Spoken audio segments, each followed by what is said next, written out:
Service in Lake Charles has issued a tornado warning for northeastern Newton County and southeastern Texas until 12:30 p.m. Central Daylight Time.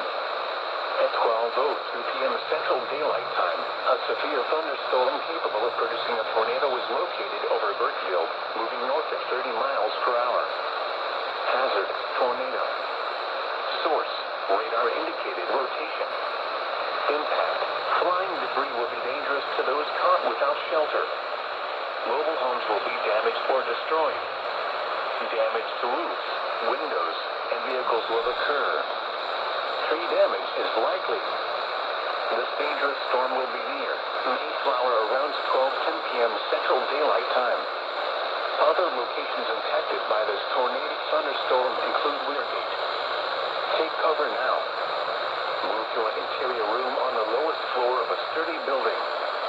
Avoid windows.